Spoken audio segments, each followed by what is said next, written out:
Once Wait River Terrace, Prominence. We're on the corner of River Terrace and Bell Street. Where we're walking through here, this is obviously going to be the deep planting. So this space will evolve into a beautiful garden.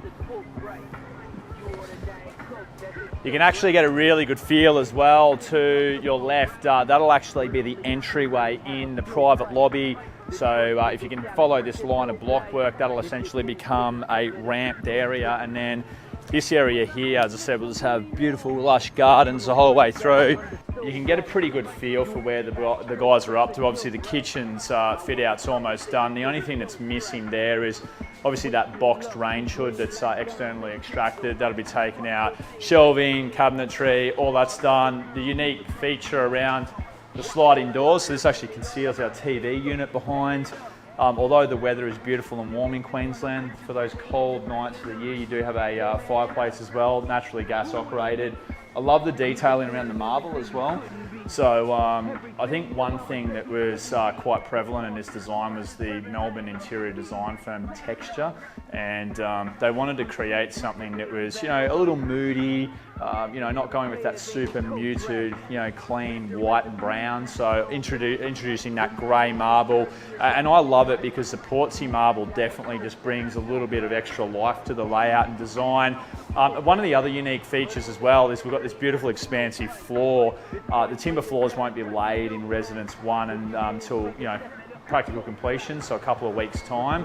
But you can also get a feeling, even though this is the first floor, you get a real appreciation of the open, expansive space. Those doors, pocket slide on both sides as well. One of the other unique features is the lift entryway. We've actually got the crazy paver flooring, which is quite cool. So you can see that tucked underneath there. So again, just an added benefit of when you come in, that recessed ceiling as well. You'll have a beautiful pendant light that drops down. Great sense of arrival when you get out of the apartment. So 230 square metres internal. If we actually turn around and head that way, we're going to go into the master suite. I think again, this really embodies what owner-occupier living is all about. So big king bed here, you've got the day bed that sits there. Obviously the fact that you can actually open up and ventilate all of the windows as well. Hopefully that one is unlocked. So you can just feel that breeze coming through. That's another benefit of full floor residential living. When you want privacy and complete soundproof, you close that off. En-suites to your right, travertine on the walls, and then we went with a vitrified tile on the floors, freestanding bath, again, cupboards above, shower behind, toilet tucked away to the rear.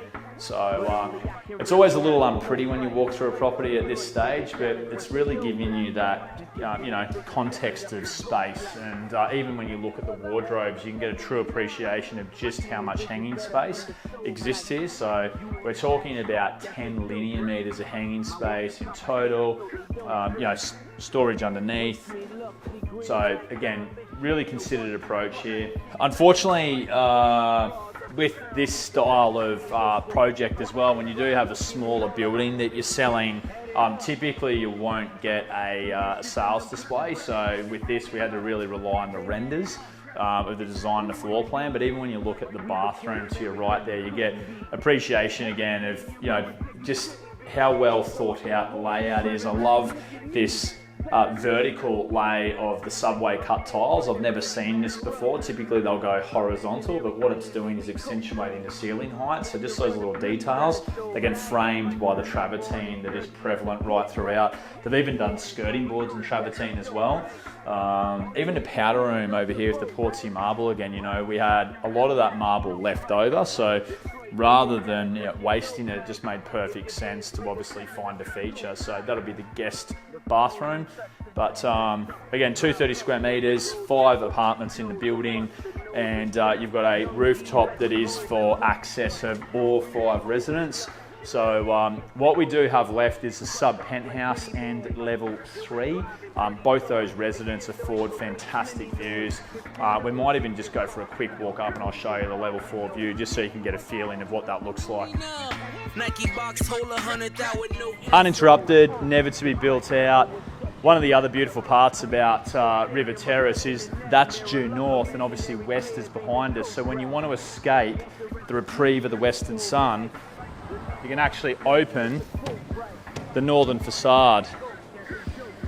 And why I think that's so impressive is when you talk about solar load and particularly the heat that we do get in the afternoon, I mean, that view is absolutely amazing. So you get the benefit of not only a north-facing aspect, but you can completely escape the heat as well. This is 128 River Terrace, pretty special real estate, and Lot 4, Residence 4, won't be on the market for long. So hope you enjoyed our little walkthrough. And the good news is you can sign a contract today, pay 10%, and you can move into the home in 45 to 60 days. So plenty of time to put your house on the market as well. Wish me luck, see green like Don Bishop.